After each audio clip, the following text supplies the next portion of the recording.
is sold across the world and that people's lives are being changed. And we are inspiring women to keep moving forward in their businesses and to keep growing and to keep learning and trying new things. So, that's what we're all about here at Empower Me Radio, inspiring you, empowering you to keep going and doing the things that make you feel good and inspiring you mainly to follow your dreams despite the things that are going on in your life. As busy moms, we have a lot going on and it gets hard sometimes to get distracted with the kids, with other responsibilities, just life in general. And it's so important that we hold on to our dreams and continue to live them out. So tonight, with that in mind, I have a special guest, Angie Topbas. She is a certified holistic health coach, and she has exciting news to share with you as well. I will let Angie tell you. But she has recently also joined the ranks of international bestseller, and so we'll let her tell you all about that. But Angie, I have her here tonight because I really want to help you busy moms get a better grip on living healthy and having a healthier, happy lifestyle for you and your family. And so Angie's going to talk to us about that tonight. She inspires families who aspire to lead a healthier and happier life. Angie is a graduate of the Institute for Integrative Nutrition, and she's a mom. She's originally from Istanbul, Turkey. Angie moved to the U.S. to attend graduate school 15 years ago. She received her master's degree in international management from Thunderbird School of Global Management in Arizona, and she has a BA in business administration from a reputable university in Istanbul. Angie became a U.S. citizen 2 years ago. And through her health coaching business, Luscious Nutritious, Angie supports families in setting and measuring health and lifestyle goals. She teaches people how to make healthier choices at grocery stores and restaurants and offers guidance on preparing quick, easy, healthy, and tasty meals and snacks for the entire family. I'm super excited to have Angie with us tonight because I know that you busy moms are really going to love what she has to share. So without any further ado, Angie, please come out and say hello to the audience. Hi, Erica. Hi, everybody. Hi. Hi. Thank you for having me on the show. I'm so excited. Thank you for coming. This is great. We're really excited to have you, and I'm so excited to share your expertise and everything that you do with our audience tonight. Thank you. Great. Great. So, Angie, I'm on the edge of my chair. Please tell us your great news. Share with the audience what's going on right now. Big things. All right. Well, we just released our first book. Actually, the first book that I co-authored. The book's name is Balance for Busy Moms, a stress-free guide to tranquility. We just released the book on Amazon this Friday, and within the few hours of launch, it became an international bestseller. So we're all very excited about this. Yay! Yay! Actually, this is a great book for all moms out there. So, and we already, have a lot of course, friends and family members who bought the book, and I got some news from some friends last night that they received the book and they're actually started reading it immediately. So it's all good stuff. It is. It's wonderful stuff. I just want to say real quick, Angie, I want to say that I have the book. I got it really quickly as well. I think I ordered it Sunday and I got it yesterday. And yes. We were all surprised too. Everybody got it, I think, right? 2 days after they ordered it. So happy about that delivery time. Yeah, it was awesome. But it is wonderful. It's a great resource. I could not put it down myself. I started reading. And I had to literally stop myself because I had to go to bed. But I took, it really is, it's great information. Do you want to tell us a little bit about what you shared or what your chapter is about? Sure. My chapter is, first let me, tell all of your listeners tonight, this evening here, that this book is compiled by Heather Eden, and it's a collaboration of 30 amazing women, and I still can't believe I'm one of them. So there are 30 co-authors in this book, and everybody is sharing their own stories, and everybody, each of the co-authors wrote about their own specialty, and we have all the subjects that you can imagine that a busy mom is dealing with or facing on a day-to-day basis. Everything is covered in this book. Subjects like meditation, spirituality, relationships, healthy eating, gluten-free cooking, raw diet, you name it, yoga with kids, 30 chapters, so I won't be able to count all of them, but in my chapter is lesson 12. So the book is compiled in a way that each chapter is a lesson to moms, and my lesson is lesson number 12, and the title of my chapter is Discovering Your Inner Health Coach. And it is actually giving you a glimpse of what I do on a day-to-day basis.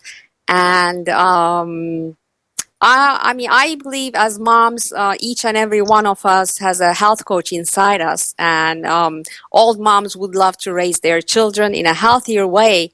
But to be able to raise your children healthy as a mom, first you have to be healthy and happy, right? So in my chapter, I was trying to show moms the ways to get started on this journey. Not everybody might know how to get started, or they may not be willing to do it alone,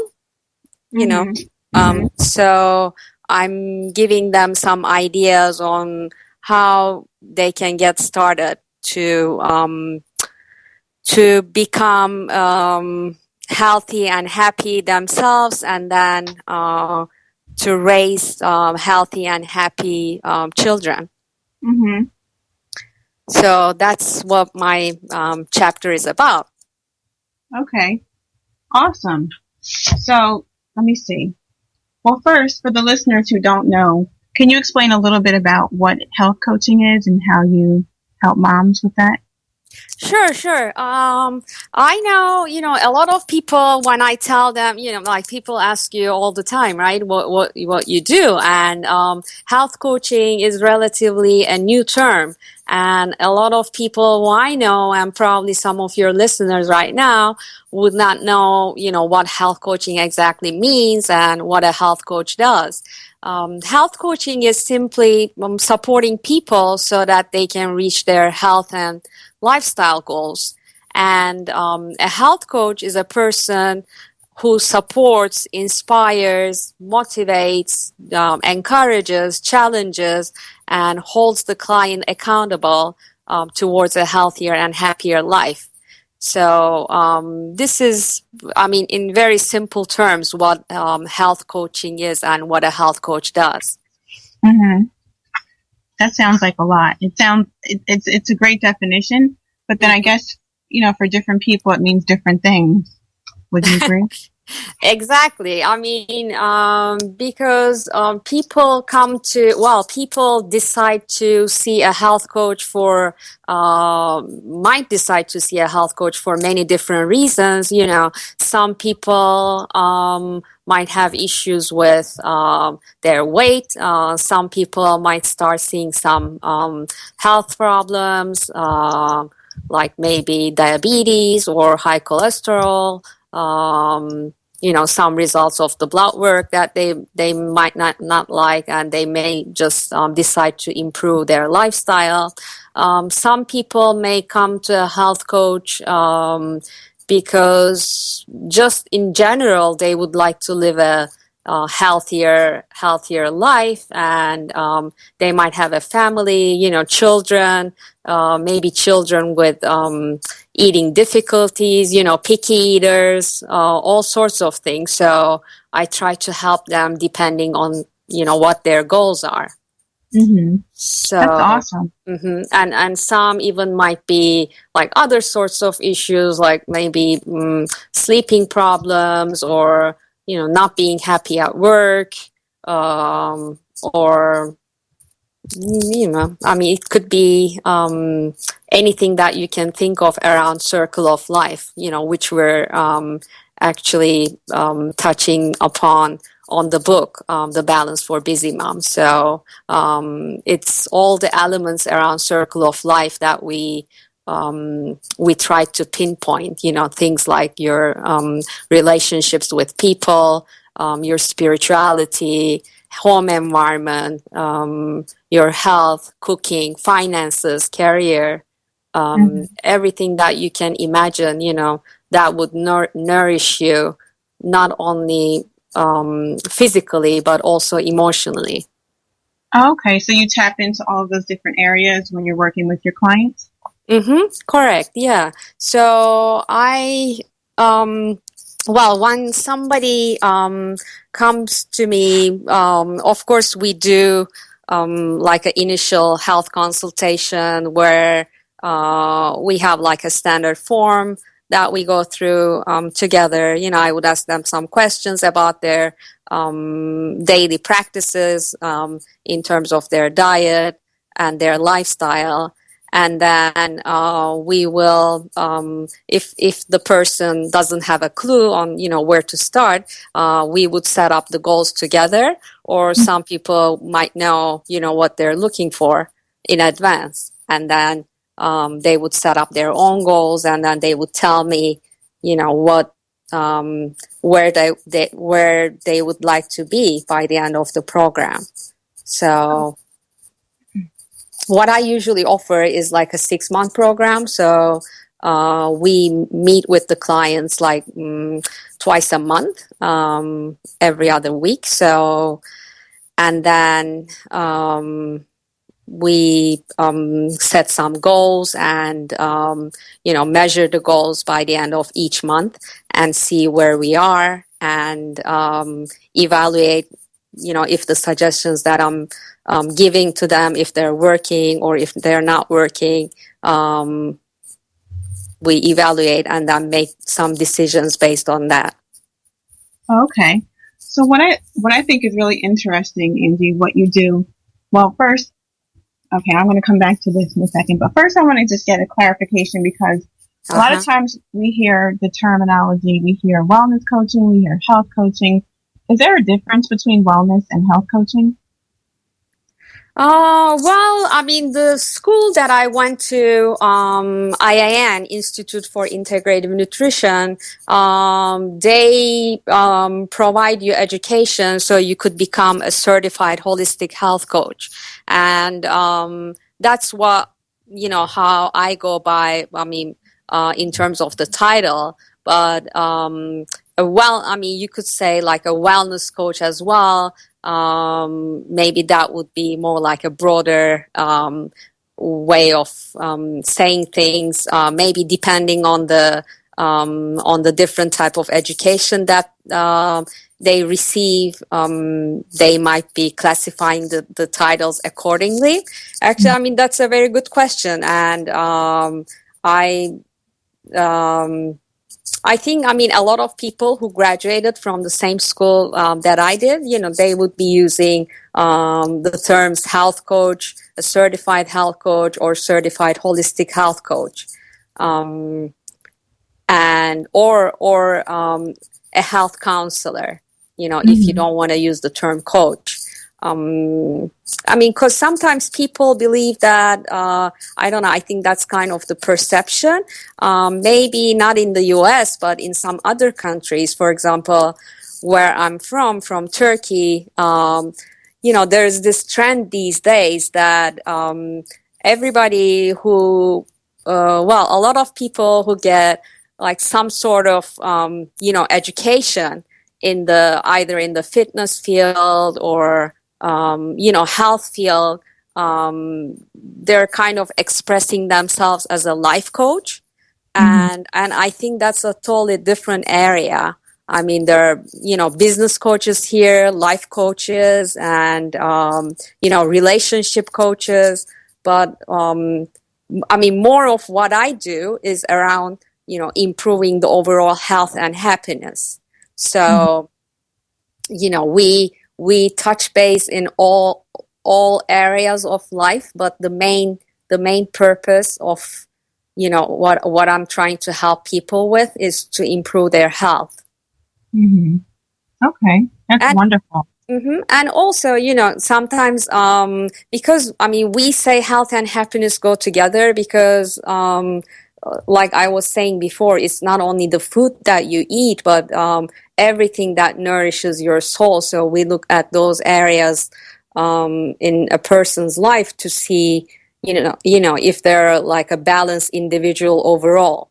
Because sometimes health issues may not originate only from physical reasons. There might be some other types of reasons going on. I mean, let's say if somebody's having a challenging, relationship, or if somebody's in a stressful work environment, their health might get affected ultimately. And, it may not be the physical, reasons, that's the main reason, but it's the other reason. So when we improve that other side of their life, then the physical aspects and overall health get better. Right. Am I able to explain myself clearly? I don't know. that makes perfect sense. It's because we're not linear. We have, holistic approach to life and to our body. So it makes total sense to me. If someone is stressed out, then eventually that's going to impact their health and their happiness. So it makes sense. And that actually leads me to my next question. I'm really interested in knowing, how do you help moms? Because I know that, with moms, we're balancing so many things. We're busy. We're running around constantly. How do you help busy moms create a healthier lifestyle for themselves? And then I'd like to know how you help them inspire this. Like, do you work with the families together, or do you just work with the moms one-on-one, or do you have group counseling? How do you do that? Sure. Okay. So let me first try to, answer your first question. So how do I work with busy moms? It's challenging. First, like I said, I run this 6-month programs for my clients. So when somebody, let's say a busy mom, comes to me with certain goals, or even if they don't know what their goals would be, we first sit down together, go over some initial questions, and then I will try to look at what their current way of eating, what their current lifestyle, what their current if they have any health issues, what their issues are. And then we will set goals for like the first month, and then we will set goals for the first 3 months, and then for 6 months.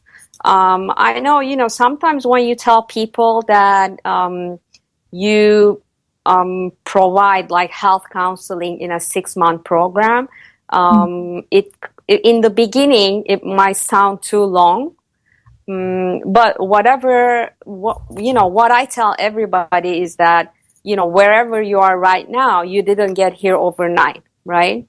So it takes a while to start building new habits and, improve some of the things. So 6 months is actually the right amount of time to be able to, really dig in and see, what the issues are and how we can reach ultimate goals. That's great. And yeah, and in terms of, so I help them. Well, initially, like most people would come to me with the goal of like healthier eating. You know, they're trying to establish a healthier eating pattern in their home environments, and also people, especially with children, they're trying to improve the whole family's diet, which is very challenging. Because, you know, if you have like one child, that's another story. And then if you have like a few children, that's a totally different story. And everybody might have different eating habits, you know, like different ways to, you know, approach food and their life. So it's not always easy to find the balance, you know, if you have a big family. So what I try to do at first is I mean, work with the mom, because I mean, if the person who is handling the kitchen is the mom in the household, then she would be the one leading the others, or, you know, teaching or educating the others at home. If, let's say, they're trying to improve their children's diet, and if they have any challenges at home with this, for example, I had a client who used to bring her son to me for some sessions, you know, not for all sessions, because he was very little at the time. I think he was, 2 or 3 years old. But he was a very picky eater. He was kind of, you know, underweight for her age group. And he wasn't willing to try anything, or he wasn't open to, you know, new flavors, or, you know, he wasn't like, he was he would eat only a few things, and that was his diet, you know, that was his diet. And his mom was very concerned about what he was putting into his body, and, you know, if he was eating enough, or if he was eating the right foods, if he was at an ideal weight or not. In that case, you know, I would always suggest her, because I mean, this mom, she was willing to, you know, improve her child's diet, but of course she was very nervous herself, because I mean, since she was the main decision maker, you know, about food at home, she was putting a lot of pressure on herself too, and she was feeling responsible.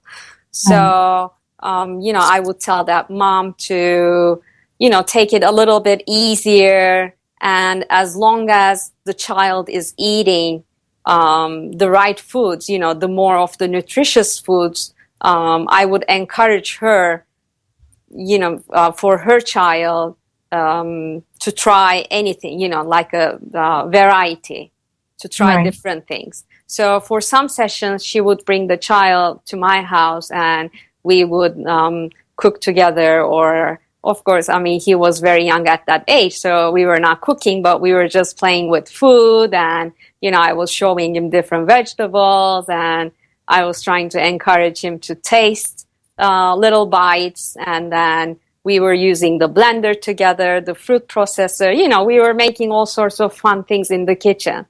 Mm-hmm. And then, you know, by the end of the program, I mean, we found out that he was more and more willing to try new things, you know, new flavors. And he was willing to, you know, more like participate in the kitchen. He was more into food. He was just more interested. You know, I think for him, it was to, you know, create interest and trying to grab his attention. Right. Yeah, I mean, he was never a big eater, and that's fine. You know, some kids may not have a very good appetite. On the other hand, you know, some kids might have a like a great appetite. So you have to, of course, get to know your child as well and deal with that, specific like personality. Right. So it makes sense. So what in you a good do way. is, it makes sense that you would teach the moms first, because as moms, we're our children's first teachers, and so if we Mm-hmm. have healthy habits, and also if we're cooking the right foods, naturally our children will be exposed to healthier things. So that makes sense. I see now that it's more so of like start at the top kind of thing, domino effect with the families, which is really, really good. Now, Yeah, one of definitely. And yeah. I mean, I didn't mean to interrupt, but for example, for some sessions also, I would involve the husbands as well. I work with, male clients separately, but if I'm working with a mom, for some sessions I would have like a couple session if the partner is willing to, participate and learn. And then we find that in some cases that's very helpful too. One of the feedback that I got from like a married couple was that after our sessions together, it actually helped them to understand each other better. Like to have like better communication in the relationship as well. Right. I can see how that, and that makes it easier too if you're all on one accord. If you both have the same goals to eat healthy, it just seems like it makes life so much easier at home and within the relationship, as you mentioned. Definitely, yeah. Because if you're a mom and if you're only working on your own, like for your child, to improve your child's diet and eating habits, and then on the other hand, if the dad or the partner at home, if he's not supporting that in the same way, then you might be, they might be struggling at home. Yeah, that happens on so many different levels when people aren't seeing eye to eye. So I just wanted to ask you something. I saw something really neat on your website. What Sure. you do is that you go to grocery stores and teach people how to make healthier choices. Can you tell us a little bit about that? That looked like a lot of fun, actually. I was like, oh, I want to go to one of those classes. Sure, yeah. That's always, I keep telling people, if you don't have the time at first, to commit to a long program, or if you have like any financial limitations, then the grocery store tour is always a good way to start. And you really learn a lot in that, time frame, which is like a 2.5 to 3 hours period. So I would usually take my clients to Whole Foods in the neighborhood, and then we will go through all the aisles.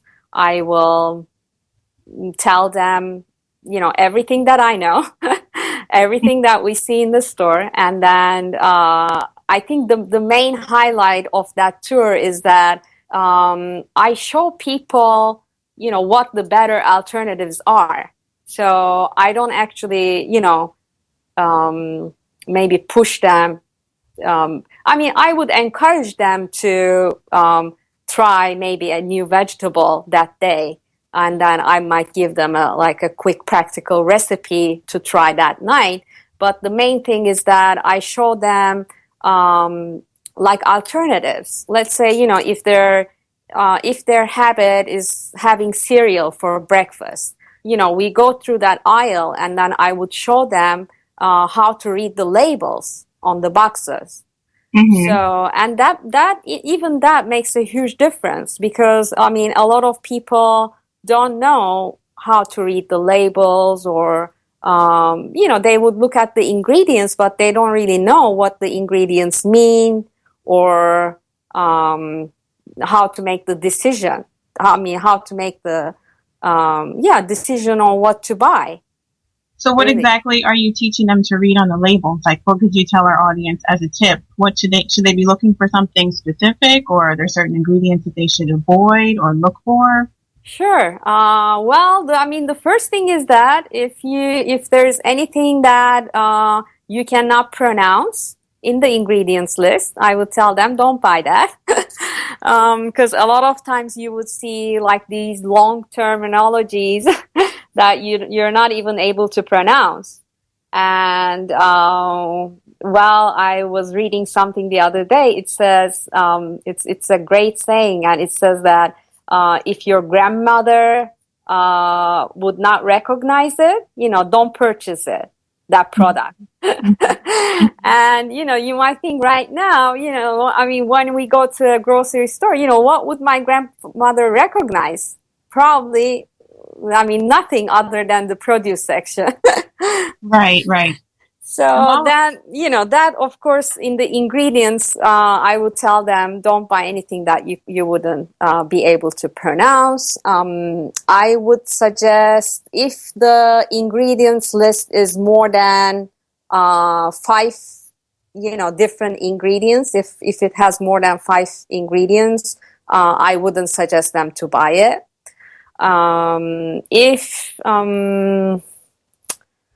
If there are any like added sugar, glucose, fructose, partially hydrogenated oils, trans fats, anything like that in the ingredients list, I wouldn't buy that. Because these days, I mean, there are so many different terms used instead of sugar. And that's one of the main things that we look at, when we're reading labels. One of the main things that I look at is the sugar level. Mm-hmm. So just real quick on that. So I know Sure. I've noticed that some food manufacturers are starting to become more conscious of the sugar intake, and I noticed that they are, a lot of people, or not people, but companies are taking out high fructose corn syrup. Can you share with us a little bit about the dangers of high fructose? Because I don't think a lot of people understand how it affects our bodies over time. So could you just give us like a quick explanation of why we should avoid high fructose corn syrup? Sure. I mean, anything related to sugar and anything processed, any type of processed food is not good for our bodies. And the reason is that our bodies are not made to recognize, those types of foods. Those are all, like changed foods. They are not the whole food. And I mean, any type of sugar, especially high fructose corn syrup, might cause actually a lot of damages to your body, like learning difficulties for kids, focusing and concentration issues.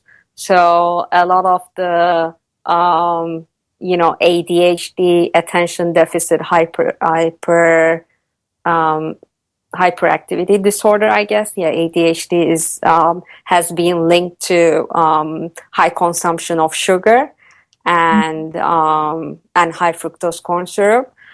And so we find that, when families improve their diet of their children, they act much better in school. They have like better behaviors in school. They have higher grades. They're able to concentrate more, and they're able to function better. Because one thing with sugar is that first, I mean, when you eat any type of sugar, and this includes high fructose corn syrup as well, first you feel that, you have a lot of energy, and then you feel good, right? Because you have energy. And then a little after, feeling that energy, I mean, this depends on the person, the period will be different for each person, but a little after having a good amount of energy, then you will start feeling tired, you will start feeling lethargic, maybe sleepy, agitated, maybe frustrated, you might start feeling angry, upset, nervous, a lot of the emotional feelings might come up after. So sometimes, we don't understand why we behave in certain ways. And when you track back, when you think back about what you eat and how you behave and how your body functions, then you might start understanding, how it's relevant to the food that you ate. Right. I mean, for example, I found out, I can give you an example from myself. I found out that I was very sensitive to sugar. Like before I had studied nutrition, let's say, in an afternoon tea party, I would eat some cakes and cookies and ice cream, all those sorts of high sugar content foods. And when I was driving back home, I would start feeling like a little shaky and then some like palpitations, lightheaded, dizzy. So, I would be like, oh, I have to get home now. I wouldn't be able to wait, to get back home because I would feel so like anxious to go back home because I wouldn't feel well physically. So then, I started realizing that it was all because of that high sugar. And there was no other reason. And of course, I'm maybe a case of, I'm maybe extremely sensitive to sugar. Not everybody might feel that way, but you might be feeling some other symptoms and then you may not realize why you're feeling them, Right. I've experienced that too. I don't eat a lot of sugar. I try not to, but every now and then it happens. But earlier, I wanted to go back because you mentioned that you take your clients to Whole Foods, and I know that for most moms who have more than one child or larger families, it's difficult to afford Whole Foods on a regular basis. So I hear a lot of women say, "Well, I'd love to eat healthier, but I just can't afford it." Or, Whole Foods is expensive, and sometimes maybe they'll try to mix and match, maybe get a little bit of organic food here and try to do something else. What kind of tips would you share, or can you share with our audience who's listening who may have that concern? They might really want to have healthier foods in their home and feed their children and themselves better, but they just feel as though it's just really expensive and it's difficult with their budget. Yeah, actually, I'm glad you asked these questions. This is a very good question because I get this a lot. If you try to buy everything organic and if you try to go to Whole Foods all the time, of course you might, I don't know. Some people would say, okay, I'm going to be broke soon. So, the first thing I say, to everybody, is that I think the very first important thing is that you don't have to buy everything organic. So there's this website called Environmental Working Group, I guess. It's www.ewg.org.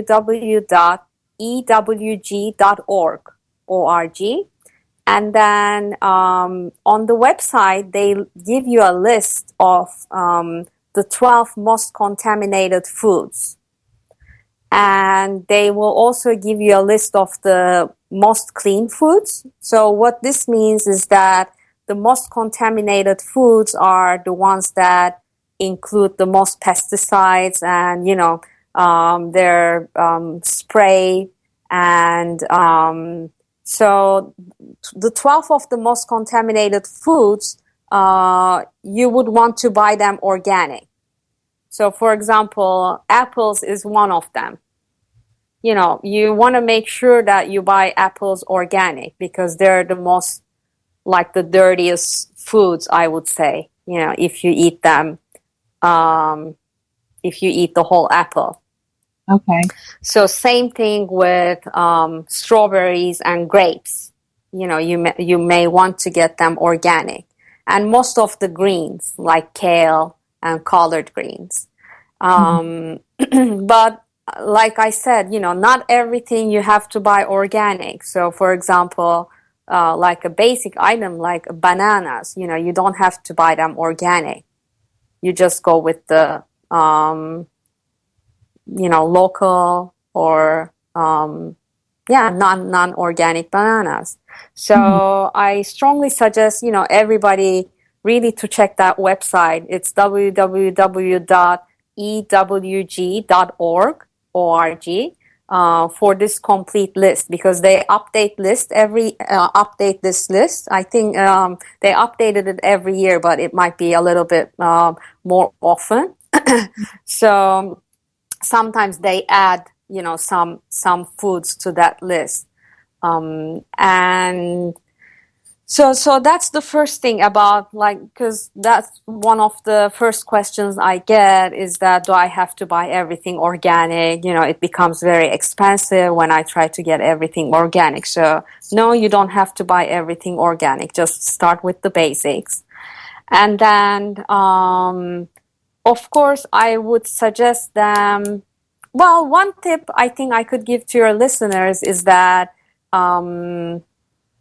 it will be like me taking them to the grocery store. Okay, the first thing I tell them when I take them to a grocery store tour is that if you look around, all the healthier items are located around the store. And if you start going through the aisles, that's where all the junk foods start appearing. Have you noticed that? No, I never noticed that, but I did notice something different, whereas like the bread and the milk are on two opposite ends of the store, so they make you walk through the entire grocery store and pick up other items that you didn't come there for. Oh. But no, I never even put that together. I know that like in my grocery store, they have an organic section, and everything is grouped together. So I never had a chance to really think about what you're saying. Yeah. And so if you, whenever you're going grocery shopping, if you shop like around the store, and if you don't go into the aisles, then you can make sure that you won't be getting, most of the junk in your shopping cart. Mm-hmm. So, and the thing is, if you don't keep them at home, then nobody has access to them. So, if you have like children at home, if they don't see it, they won't eat it. But if you keep the items, like the not healthy items at home, of course, they would start eating it. And then it becomes more difficult for you to, control that. Right. That makes sense. Yeah, I struggle with that as well. I mean, I have a 7-year-old daughter, and then sometimes, my husband would pick up a Nutella once in a while for his own pleasure. And, that's a bit bad thing for us, for me and my daughter. Because we are, her and we're more like emotional eaters. So if we, get nervous, upset, or if we are trying to entertain ourselves, we would run to food, like for escape, I think, so, but of course I'm aware that, I have tendency, towards sweets. So, I realize, when I'm going to be bad, or why I'm acting the way I'm acting. But not everybody is in tune with their bodies, and not everybody would know why they're running to food, or why they're using that as a source of relief. Yeah. Right. So that's what one of the areas that we try to uncover in our sessions too with the clients. Okay, awesome. Well, thanks for sharing that. I do have a question from one of our listeners. Actually, maybe before you do that, I want to maybe direct your listeners to a source. It's a free source, a guide that I prepared. So if they go to my website, I give them 41 tips for healthy eating. And the what I mentioned now, that you don't have to buy everything organic, that's one of the tips that is in my list.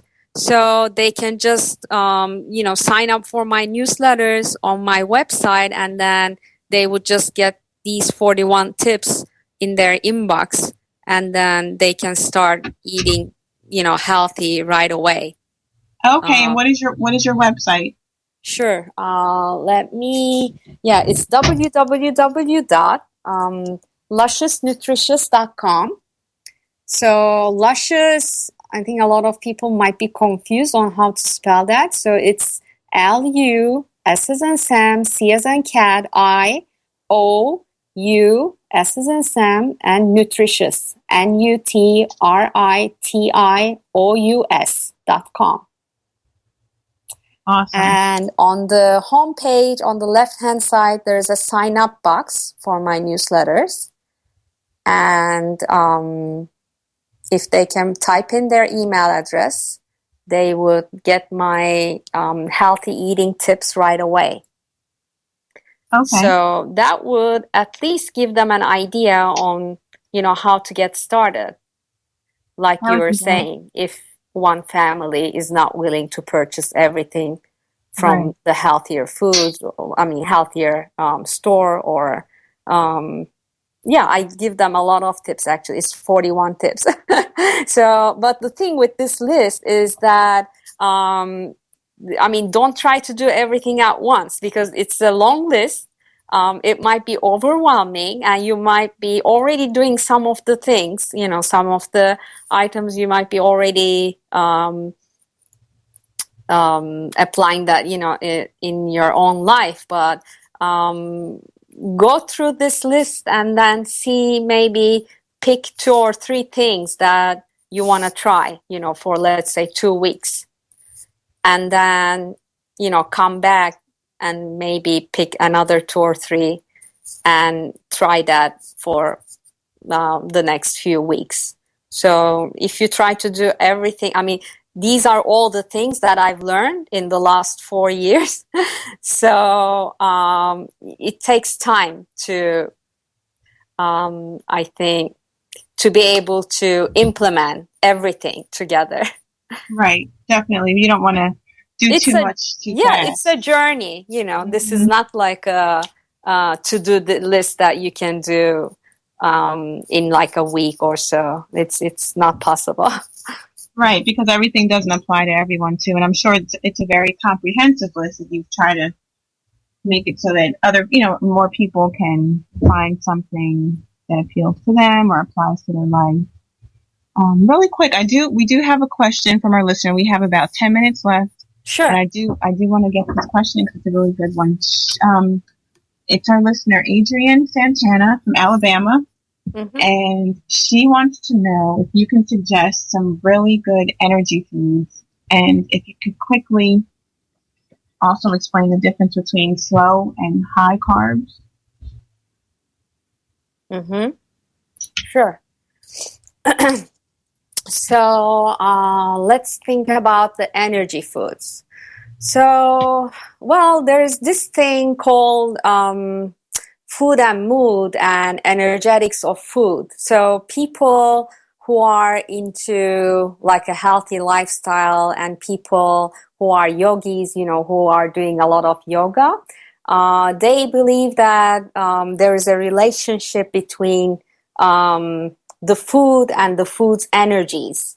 So they believe that, when the food grows towards the sun, let's say, I would think, most of the fruits, let's say an apple grows on a tree, right? Apple tree. Mm-hmm. So when the food grows towards the sun, they would get all the chlorophyll from the sun, and then it will give you a higher energy, and then you will feel uplifted. So basically, all the dark leafy greens, like kale, collard greens, Swiss chard, red chard, mustard greens, dandelion greens, bok choy, These are all the dark leafy greens, some of them, of course. And all of these will give you a good energy during the day. So, one of the things that I mean, might be a tip for your listeners as well. I start my day with a green smoothie, and it really gives me a good energy to start the day. So, and the way how I prepare it's very easy. If you have a blender, I just put like 1 banana and maybe some frozen fruit, frozen berries or mangoes, or, the fruit of your choice, whatever you like, whatever taste you like. And I use almond milk, but you can use regular milk as well, or maybe water, if you are dairy free. And I would put some sort of leafy green in that blender. So either spinach or kale, just raw, not cooked. And just blend them all together, and then here you go. That's your morning smoothie. And that itself will give you great energy to get started. And of course, I mean, depending on the body type too, I think the foods that will give you energy is different on the body type as well. I mean, I don't want to go too much into detail, but, there's this diet called blood type diet. So it defines, according to different blood types, what types of foods would be working better for your body type and your blood type. For example, I'm a blood type O, and I can handle protein or animal protein, better than maybe from some other people who might be a blood type A. Let's say blood type A is more appropriate for a vegetarian diet. But as I said, it may not work for everybody. But, for me, since I'm a blood type O and I can handle the animal protein better, if I eat steak or chicken, or fish, any kind of animal protein, then I feel stronger. I feel that I have more energy. But for somebody else, eating that type of that type of steak or chicken, it might make them feel nervous or aggressive. So if they're eating too much, actually. So I think, when you say energy foods, of course, there are some certain foods that we can, talk about, but it's very important to note that I think, every food would not work for everybody. So we need to find out, what's working well for our bodies, for our individual types. So, now, is that one of the things that, I'm sorry, not to cut you off, but is that one of the things that you do for your clients? You help them figure out what's best for their body types? Yes, we do like a lot of questionnaires and tests, throughout the program to find out what their body types are. We look at their Ayurvedic body types. We look at their blood types. The education that I received, they taught us more than 100 dietary theories. So, and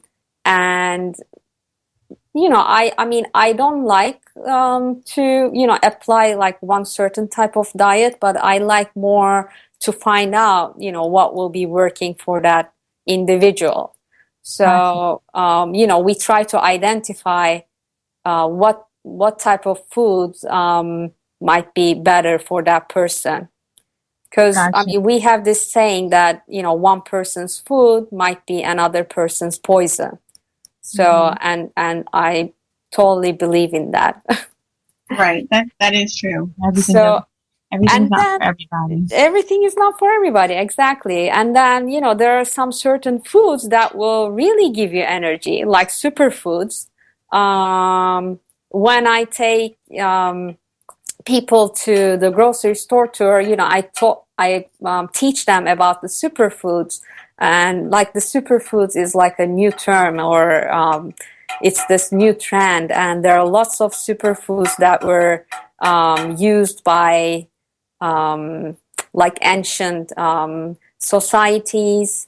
For example, there is this root called maca, and there is a powder called maca powder, which is, it increases your stamina, it gives you more energy, it increases your libido.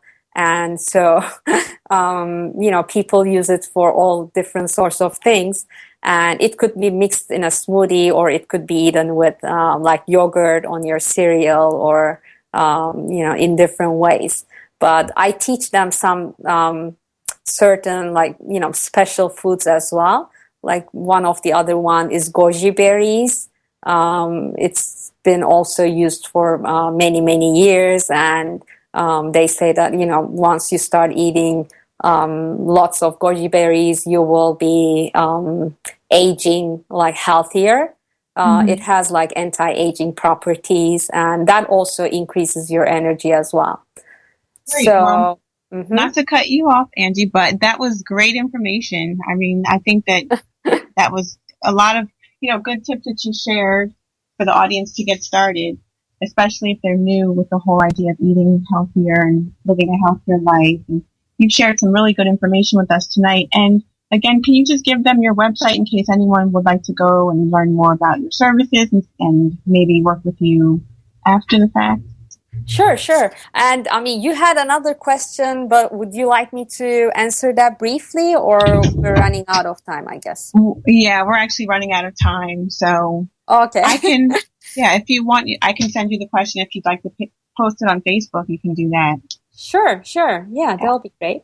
So one way, like people can reach me is through my website. Again, it's my, business name is Luscious Nutritious. So it's www.luscious, LUSCIOUS, nutritious, NUTRITIOUS.com.